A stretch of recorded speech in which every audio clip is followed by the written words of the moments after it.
What's with Mitt Romney trying to show up our man Chris Stigall with his own retirement on the same day? Jeez, what is that all about? Happy Thursday. Welcome in. Thanks for joining us on KCMO Talk Radio. So the big news yesterday that, of course, I was not going to comment on until Chris commented on it and announced it to you himself was his leaving KCMO Talk Radio for now. Chris made the decision that he was going to take a more permanent position with the Herzog Foundation here in Kansas City. Of course, they do outstanding work promoting Christian-based education. If you listen to Chris for 5 minutes, you know he has a real passion for that field, for that growing industry, and he wanted to be a bigger part of it. And that's really all this came down to. The two of us have spoken for several weeks about these plans, and, I consider Chris a friend, even more so than a colleague. That friendship will continue, and he will continue being heard here on KCMO. Heck, you just heard a couple of commercials right before the show started with his voice in there. So you're going to hear Chris on this radio station in, I believe, and I hope, multiple capacities. Whether it's through his loyal clients, whether it's through appearances on this show, maybe some weekend stuff, who knows? But yesterday was not the last of Chris Stigall's voice being on KCMO. It was just the last of Chris doing a daily show Monday through Friday in the middays on this radio station. That's it. And Chris is always welcome back. And like I said, he will be here. I have a tremendous amount of respect for what Chris has built.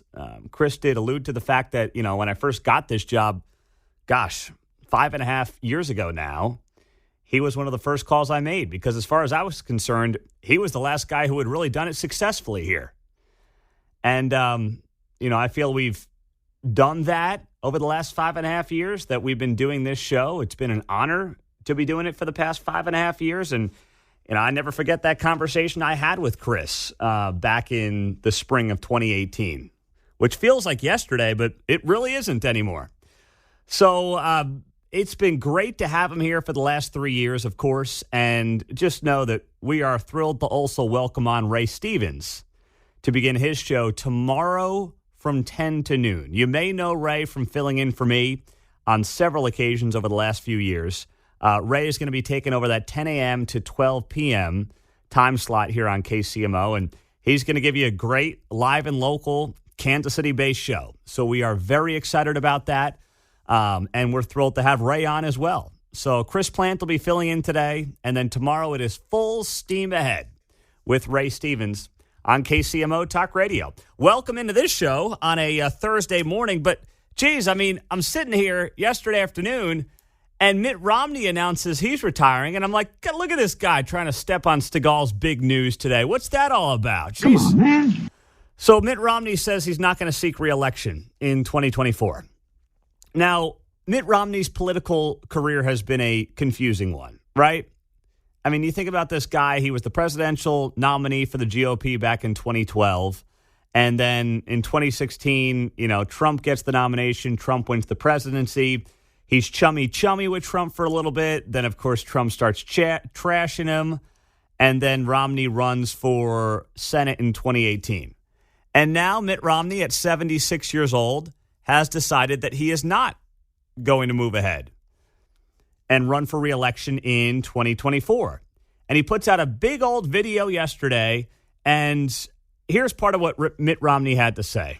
Contrary to a lot of expectations, I enjoy my work in the Senate a good deal.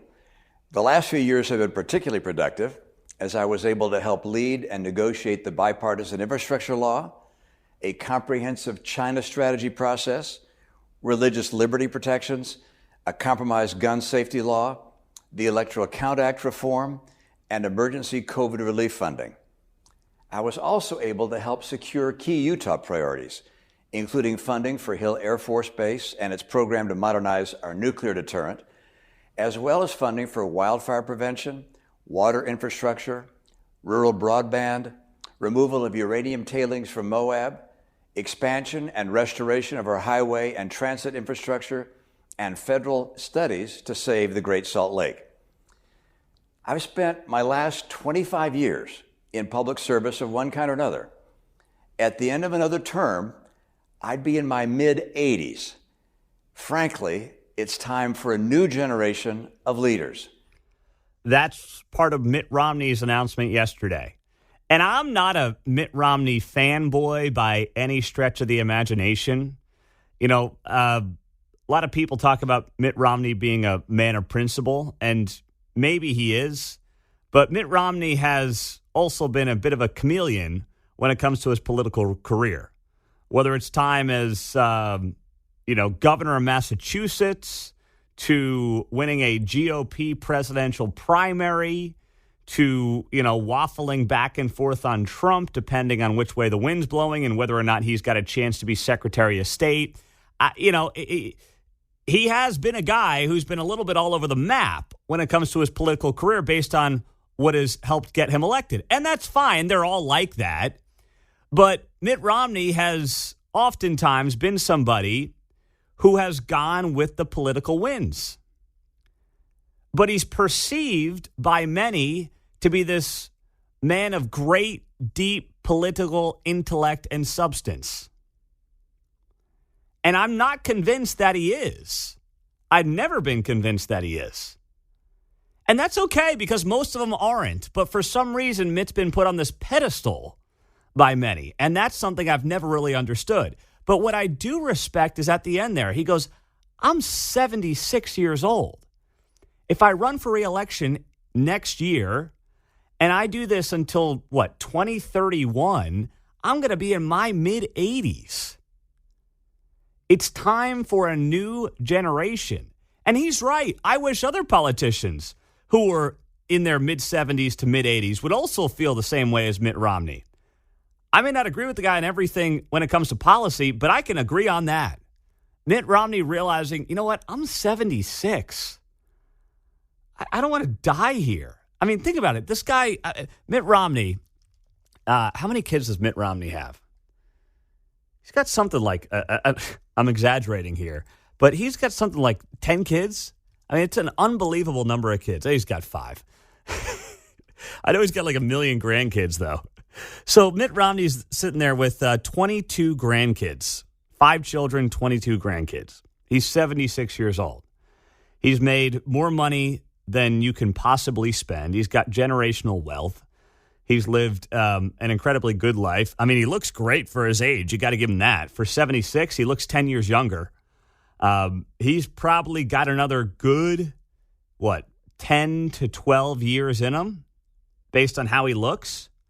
But do you want to spend your last good 10 to 12 years dealing with those knuckle draggers in Washington, D.C., getting nothing done? I mean, nothing big, right? Do you want to do that in your supposedly golden years when you've got more money than you know what to do with? You've been a presidential candidate before. You've been a U.S. senator now. You've been a governor of a state. Why would you bother? And I don't know why that's such a difficult concept for so many people in Washington, D.C. to understand. I don't know why they're wired differently from normal Americans on that front, whether it's ego, whether it's power, whether it's money. Maybe it's check all 3 of those boxes. But for many who want to knock Mitt Romney, I do respect him deciding to step away and realizing his age is a big reason why it's time to move on. I wish that would permeate across the entire Beltway, but something tells me it's not happening anytime soon.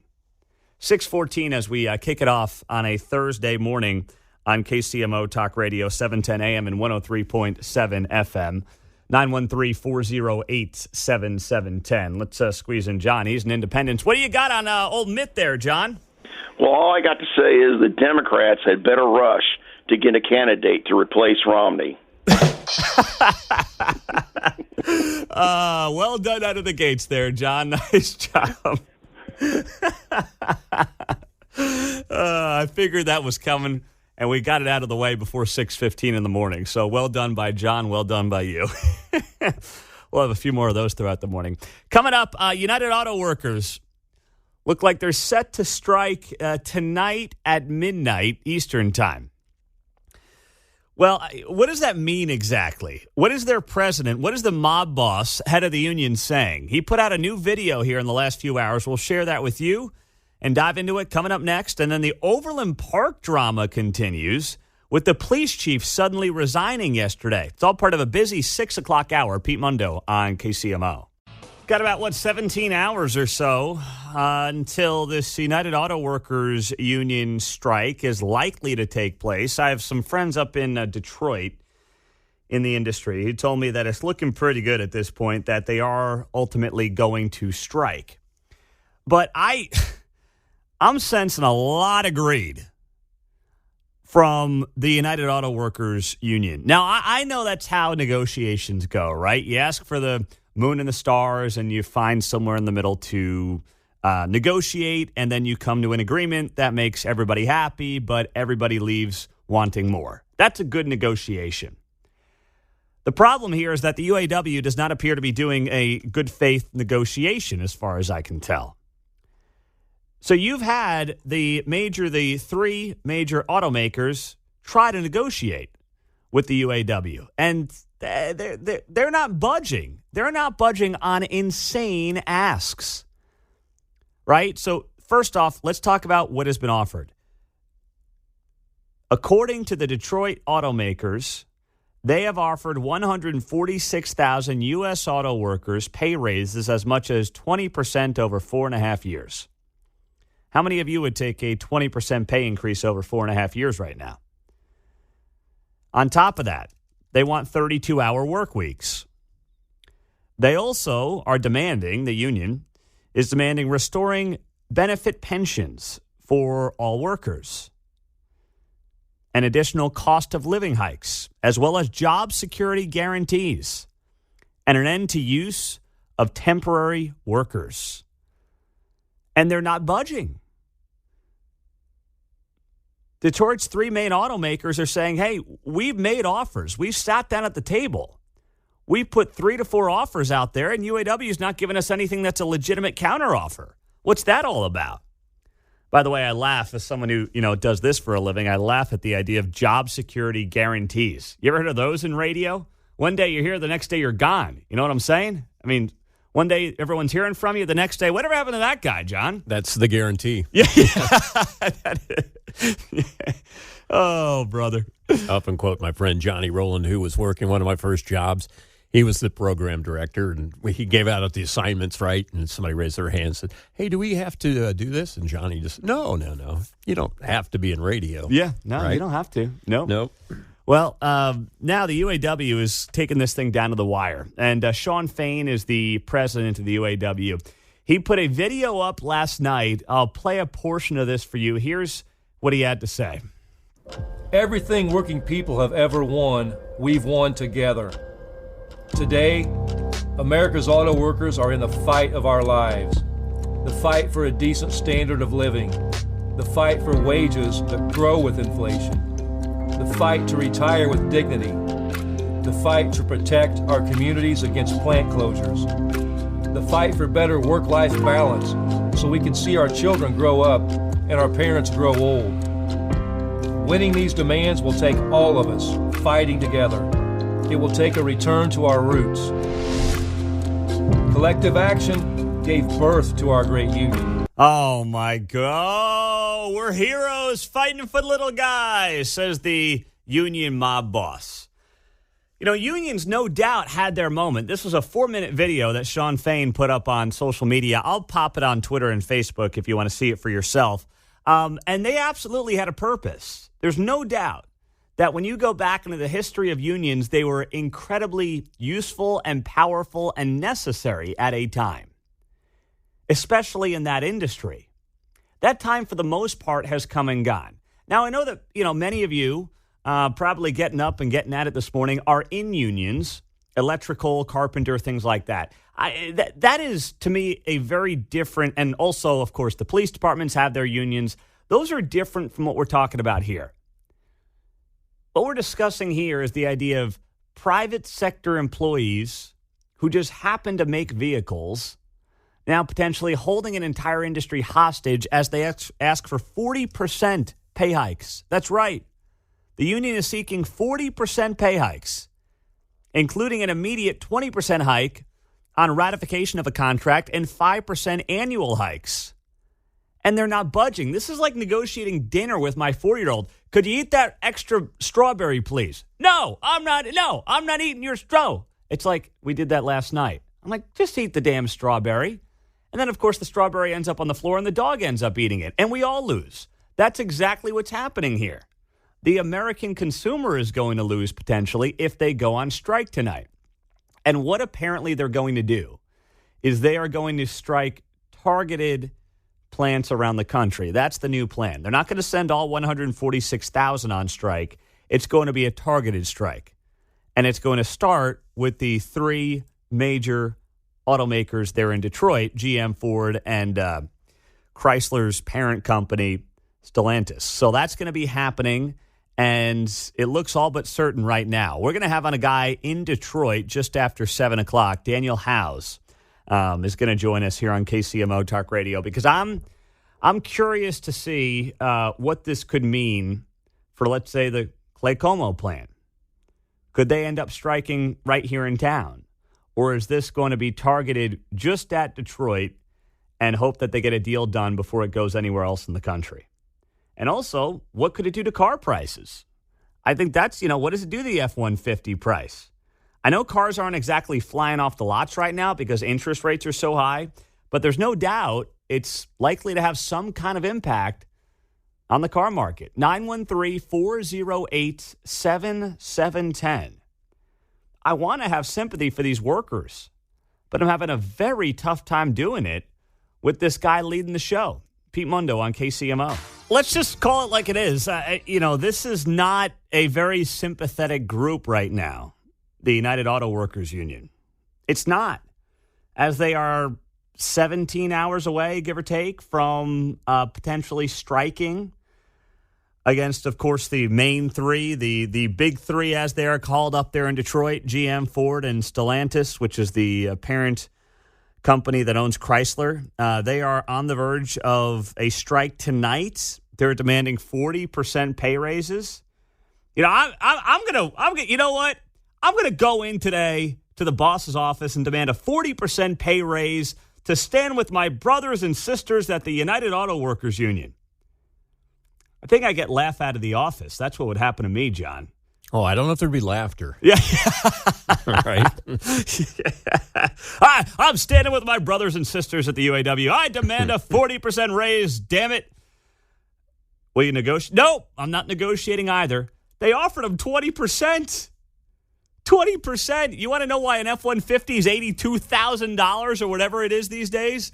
They also want 32-hour work weeks, fully funded pensions. Where do you get a fully funded pension in the private sector anymore? 401k plans are pretty damn good, by the way, if you know how to use them right. But, this is not a group that's going to get a lot of sympathy from the American public, which has seen car prices skyrocket over the last few years. 913-408-7710. Rick is in Lafayette County. Rick, good morning. You're on KCMO.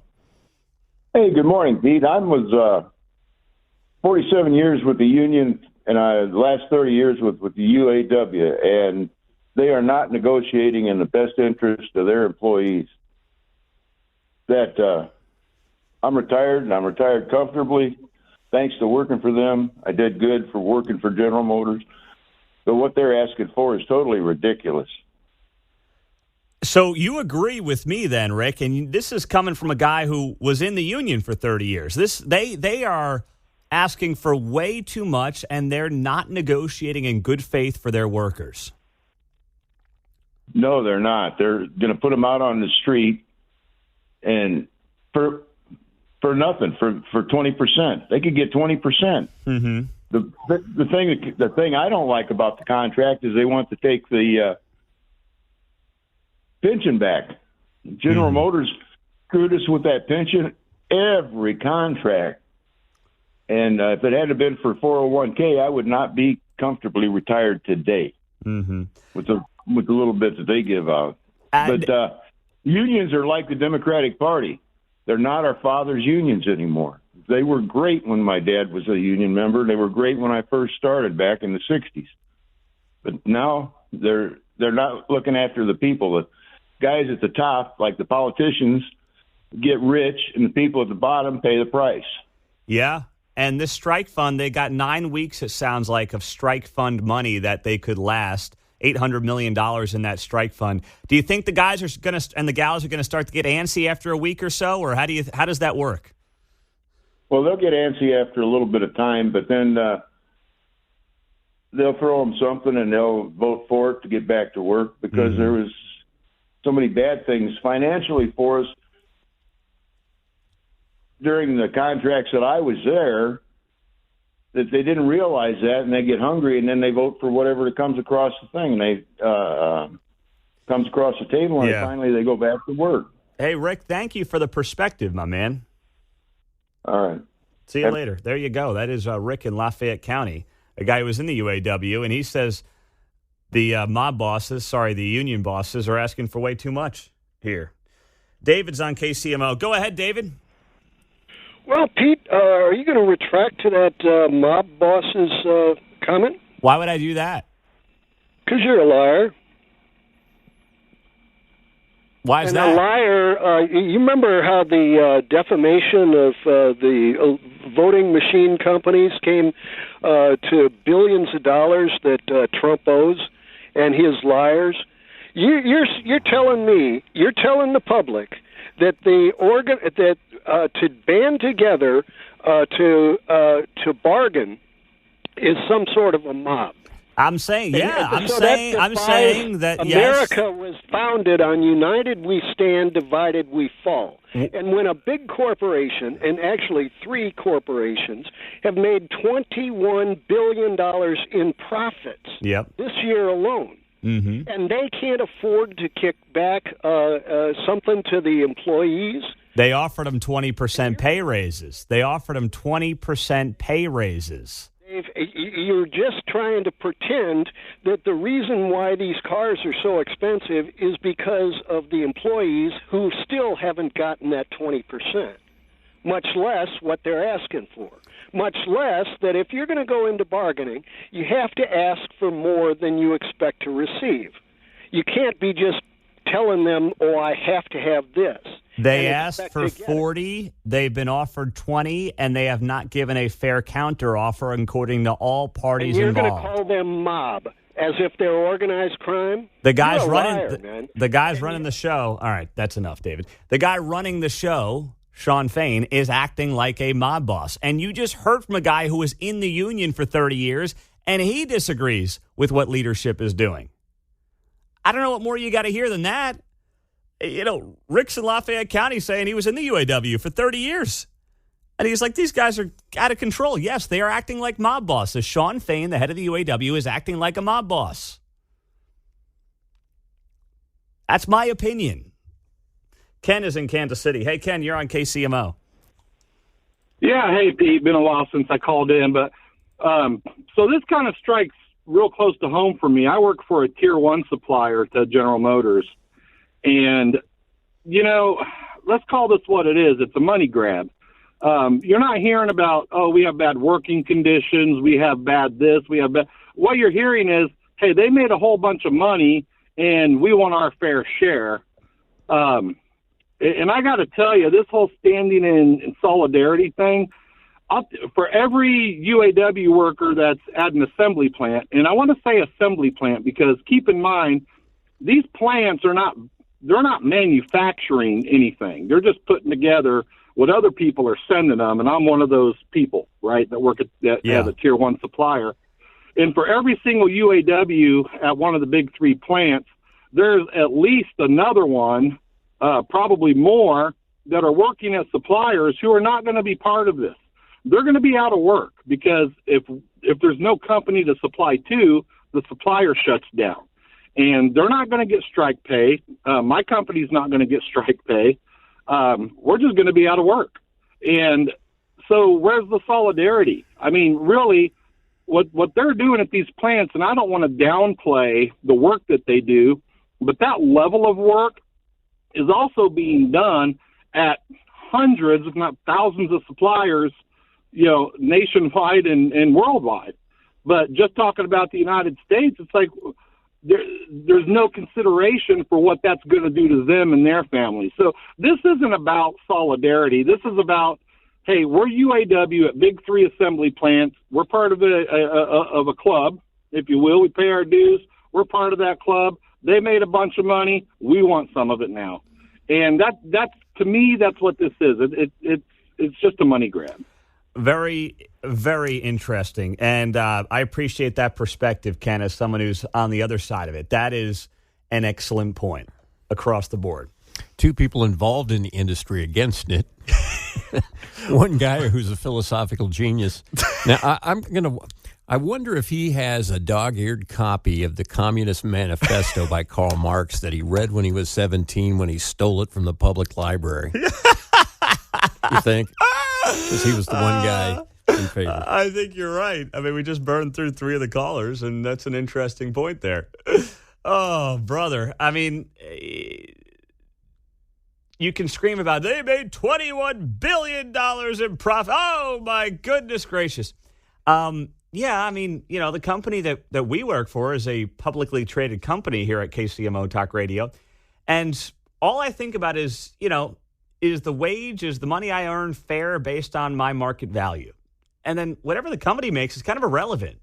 But it is a classic, like right out of the commie playbook. Well, the company made $21 billion, so pay me. No, you are paid based on what your skill set is and whether or not that skill set is worth more. And if it's worth more than you think it's worth, by the way, you can take that somewhere else if you so choose. That's kind of how, capitalism, the free market, America's supposed to work. Bingo. That's it. If you want to work 32 hours building cars, you can move to France and work for Peugeot, Right? You can do whatever, man.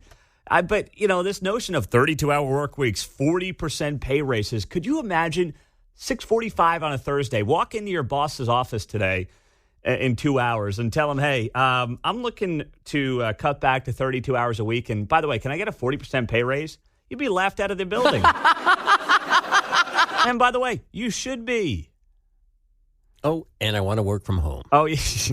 That to boot as well. I want to be in my underwear on Zoom all day. Mm-hmm. Just don't pull a Jeffrey Toobin.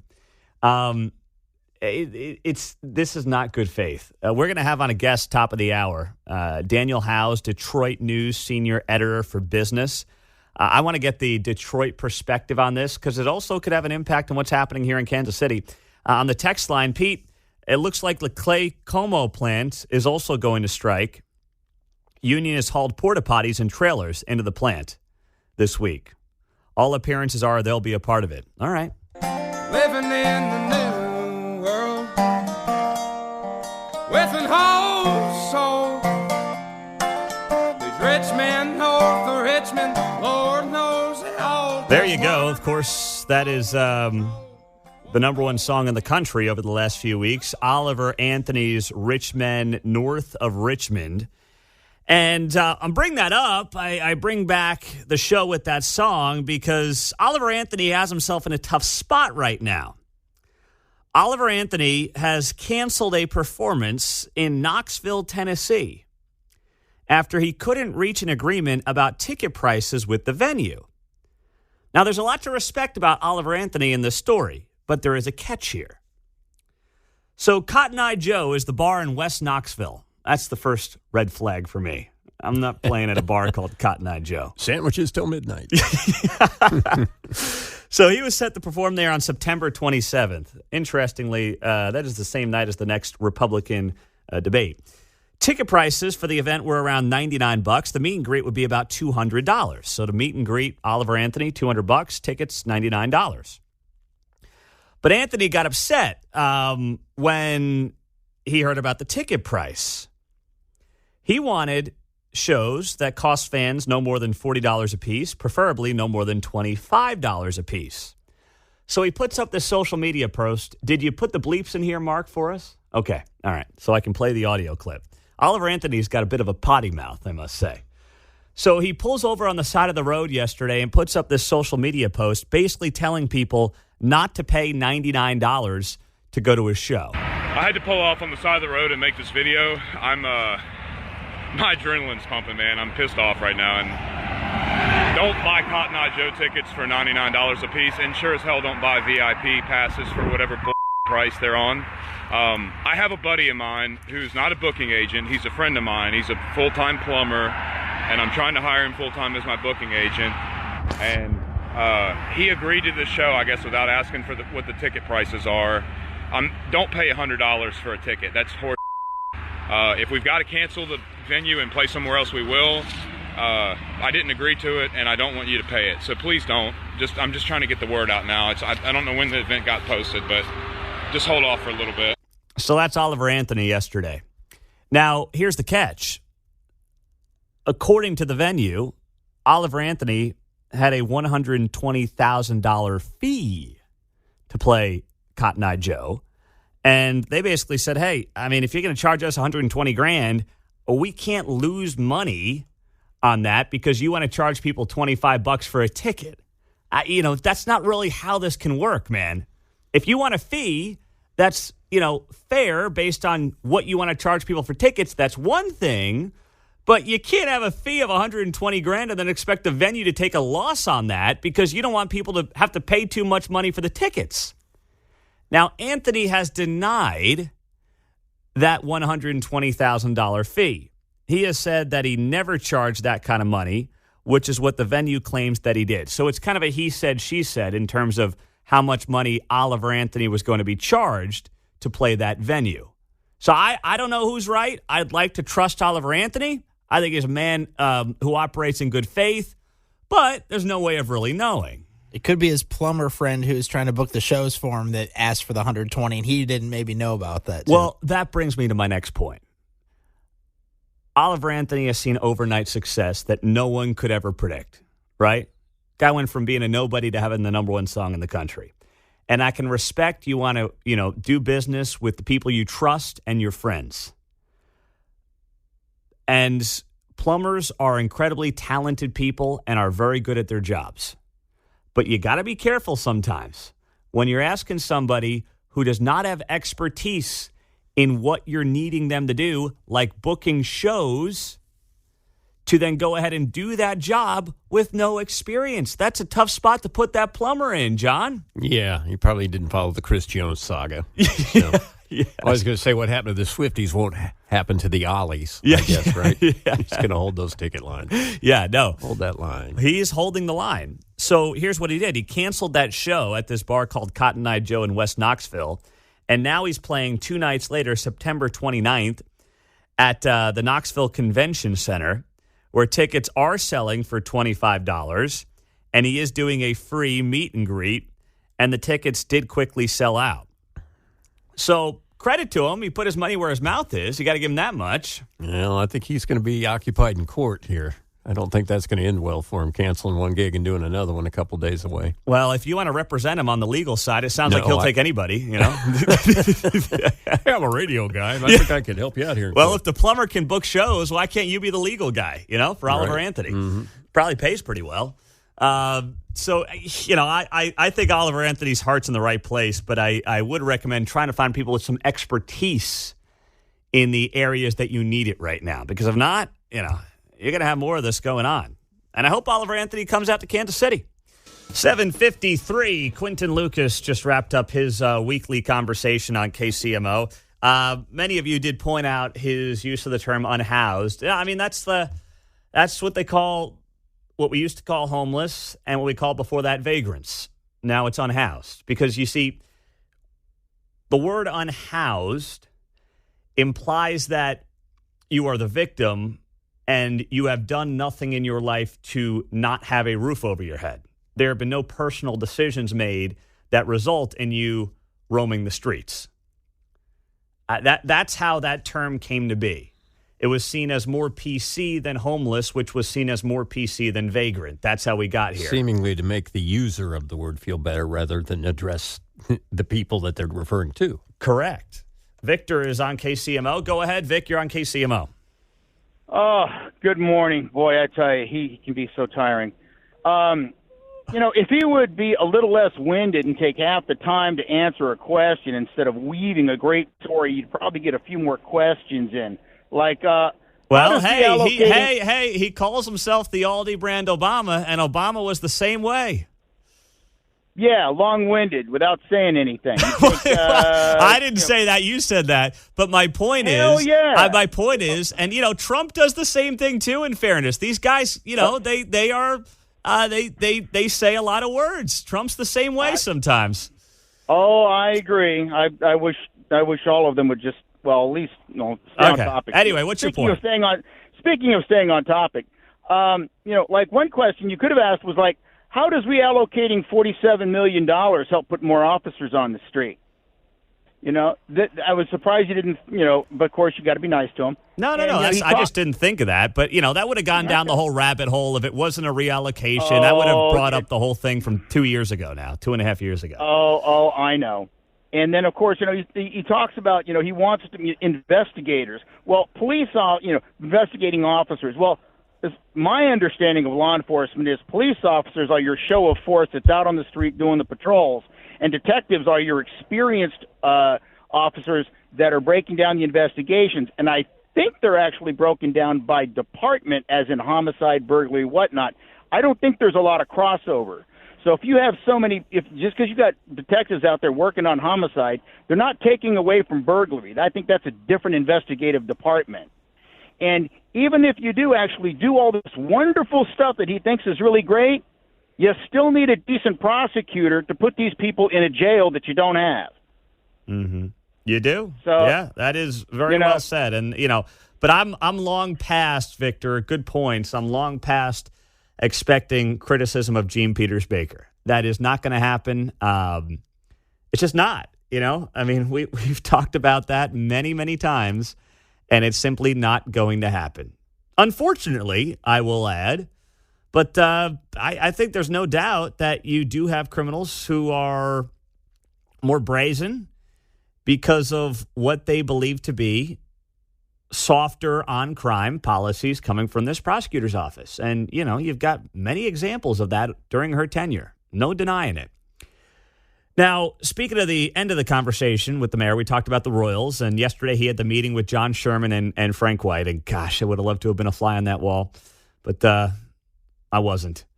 What I do know is this much, and I've heard this from multiple sources over the week.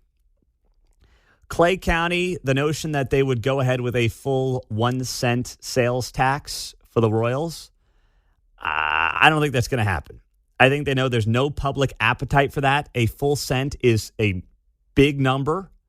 Now, by comparison, in Jackson County, they have a 3/8 cent sales tax that is split between the Royals and the Chiefs. So without getting too far in the weeds here on the math, 3/8 of a cent is about 37.5 cents, right? That's 3/8 of a cent. It's 37.5% of 1 cent. That's that number. Half of that, so about, let's say, 1/5 of a cent, if I'm rounding up, goes to the Royals. If you extrapolate that in Clay County, which is about 1/3 the size of Jackson County, you get about half a cent. That'll get you about the same amount of money in revenue as what they get from Jackson County, a half a penny in Clay. And that is what Clay County is looking at. And that's smart. They should not give the Royals more than they would get out of Jackson County. Why negotiate against yourself? Why hand over the farm? I mean, I have been supportive of the Royals looking up north. I think it makes a lot of sense of the two options, but not to fleece the taxpayer over it. Pitting the counties against each other is not the way to do business if you're looking out for the best interests of the Kansas City region. Well, how about Mitt Romney stepped all over Chris Stigall's goodbye party yesterday? I mean, the guy decides to announce he's not going to run for re-election for U.S. Senate in Utah. And yesterday was supposed to be about Chris saying that he was stepping away from KCMO on The Daily Show. And it's like, come on, Mitt, you couldn't have waited till Thursday? Let Chris have his moment. But, whatever. It didn't happen. So Mitt Romney announces yesterday he's not running for U.S. Senate in Utah. And Trump puts out this Truth Social yesterday afternoon, all caps. Classic Trump, but also like, do we need to be that big of a jerk sometimes? I guess the answer is yes. So anyway, here we go from Donald Trump on his Truth Social. Fantastic news for America. He writes, the great state of Utah and for the Republican Party. Mitt Romney, sometimes referred to as Pierre Delecto. And I forgot about that. Do you remember that? The Pierre Delecto story? No, I don't know that Okay. one. So Mitt Romney had a fake Twitter account where he would defend Mitt Romney under the name Pierre Delecto. And this was uncovered, I want to say it was like 5 or 6 years ago. The world found out that Mitt Romney was on Twitter under the name Pierre Delecto and that he owned the Twitter account. And he would he had like 8 followers. And he would just comment on things and say, boy, that guy Mitt Romney sure is swell. He'd say stuff like that. And then people uncovered that it was actually him running this fake account. Athletes would do that sometimes too, like Kevin Durant, I think, had an account like that. Yes. It's happened before, and I'm sure it's happening right now. We just don't know about it. So Trump and that's pretty funny, though. He brought up the Pierre Delecto thing. But once again, he just totally eviscerates Mitt here in this in his Truth Social. He says, Mitt Romney, sometimes referred to as Pierre Delecto. Well, I'd love to see Trump just bump into Mitt and say, hello, Pierre. Will not be seeking a second term in the U.S. Senate where he did not serve with distinction. A big primary fight against him was in the offing, but now that will not be necessary. Congrats to all. Make America great again. That message was on Truth Social yesterday from Trump as he rubs salt in the wound of Mitt Romney announcing he's not going to retire. Now, I'm not here to do Mitt Romney's bidding. He's a big boy. He can do that on his own. I voted for Mitt Romney in 2012, so I've full transparency on that. But what's interesting is Mitt Romney's legacy, in large part, is going to be Donald Trump. Yes, you heard that right. Mitt Romney's legacy is going to be Donald Trump. Because Mitt Romney, when he ran in 2012, not that a lot of us were doing cartwheels about Mitt by any stretch of the imagination, but, voted for him because Obama had a pretty darn awful first term, in large part. Economy was sluggish, and I did the Obamacare, Tea Party rises, and, Mitt Romney wins the primary, so, he's the guy. Well, that was the election when, what was happening then? Joe Biden, of all people, remember, was talking about Mitt Romney putting people back in chains, referring to black people back in chains with his policies. I mean, it was a nasty campaign. Obama went full-blown race hustler in that one, too. Show some RESPICT. And Mitt ended up losing. And here was Mitt, swell guy, family man, 5 kids, 20-some-odd grandkids. I mean, regardless of what you thought about his policies, he was a decent man. And Republicans always kind of took this approach of, being bigger and letting the media trash them, but trusting the American people. And then a decent man like Mitt Romney gets treated like that by Joe Biden and Barack Obama. They win re-election, and many Republican voters just threw up their arms and said, screw it. Burn the whole thing down. We're trying to be decent here. We're trying to be good guys and good gals, and this is how they treat us. They tell us we're putting black people back in chains. And the media, by the way, says nothing about it. Enter Donald Trump. If Mitt Romney, not that he should have pushed back much more forcefully. He tried to do the gentleman's thing, and it totally backfired on him. He tried to be the bigger man, and it totally backfired on him. But if that election didn't go the way it did, there is no Donald Trump. First off, if Mitt Romney wins, he's obviously running again in 2016.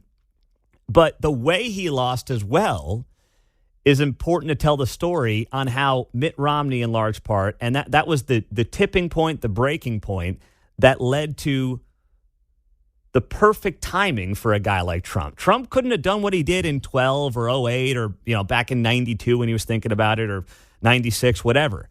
The timing in 2016 was perfect because of what had happened 4 years prior, where many Republican voters just said, screw it. We've tried the nice guy routine, from George W. to then McCain and Romney, of course, the latter two who lost, and they were decent men, and they, were pretty much right of center, and it didn't work. And the media called all of these guys awful and racist and the whole thing. You know what? Let's get somebody who's actually going to punch these people in the mouth a little bit here, figuratively speaking. And then in comes the big guy. Such a cute soundbite. And that's part of what we've been living through, of course, for the last 7-8 years now. And it all ties back to Mitt Romney and his legacy. Now, I will say this about Mitt. I give him credit for saying that he is hanging him up in part because of his own age. Now, you might be like, oh, he's just retiring because he was going to lose a primary battle. I'm not saying that's not part of it. But the guy is 76 years old, and he did say, hey, it's time to go. I've spent my last 25 years in public service of one kind or another. At the end of another term, I'd be in my mid-80s. Frankly, it's time for a new generation of leaders. They're the ones that need to make the decisions that will shape the world they will be living in. Now, we face critical challenges. He goes on from there, but he's saying, hey, it's time for the next generation to create the world that they want to live in. And I wish every politician over 70 would be of that opinion. And even if that's not the only reason, the fact that it's at least part of the reason that he's hanging him up is admirable. So I'll give him that much. As Mitt says, sayonara. Or as Trump would say, Pierre Delecto. I totally forgot about that one. 913-408-7710 as we approach the 9 o'clock hour. Pete Mundo on KCMO Talk Radio. What do you think? Over 75, you say, you know what? It's time for somebody else to run the show. I'm not even going to be here when my policies go into place.